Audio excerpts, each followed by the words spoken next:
အားလုံးပဲမင်္ဂလာပါဒီနေ့မှာတော့ဟီရာဂနာ day 4အနေနဲ့ကျန်ရှိနေတဲ့ဟီရာဂနာလေးတွေကိုသင်ပေးသွားမှာပဲဖြစ်ပါတယ်ဝါဒရှိသင်ပေးတာတွေကိုကြိုက်နေတတ်တယ်ဆိုရင်လည်းဝါဒရှိရဲ့ channel လေးကို like and follow လေးလုပ်ပေးပါနော်ပထမဆုံးအနေနဲ့ e လေးကိုဆွဲပါပါမယ်သူကဆွဲချက်လေးနံပါတ်1ပါဒါလေးကတော့ဆွဲချက်နံပါတ်2ပါဟီရာဂနာဤလေးပါသူ့မှာဆွဲချက်က2ချက်ရှိပါတယ်ဟီရာဂနာဤပါတစ်ချက်2ချက်နောက်ကဒုတ်တန်လေးကတိုးပါရနော်တစ်ချက်2ချက်ဤပါတစ်ချက်2ချက်ဝါဒရှိဆွဲပြသလိုလေးဆွဲကြည့်ကြပါနော်နောက်ထပ်စကားလုံးလေးကတော့ဥလေးကိုဆွဲပြပေးသွားမှာပဲဖြစ်ပါတယ်ဟီရာဂနာဥလေးပါထမနေ့မှာအလေးကိုဆွဲပြပေးထားပါရနော်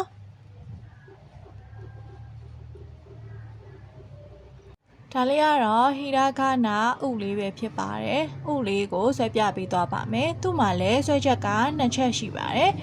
ဆွဲချက်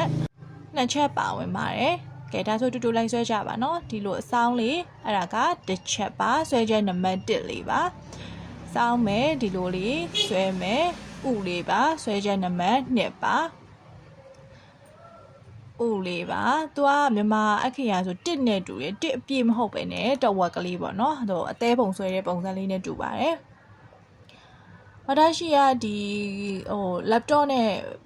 ဆွဲပြရဆိုတော့လေလက်ရေးလေးဟာတိတ်မလားသိခံပြီပါနော်နောက်တစ်လုံးလေးကတော့အဲလေးဆွဲပြပေးသွားပါမယ်အဲမှာလည်းဆွဲချက်က2ချက်ရှိပါတယ်ဆွဲချက်2ခုရှိပါတယ်ကဲအဲ့ဆိုတူတူလိုက်ဆွဲကြမယ်နော်ဆွဲချက်2ချက်ပါပထမဆွဲချက်လေးဆွဲပြပါမယ်ဒီလိုဒုတ်ဆောင်လေးပါပဲတစ်ချက်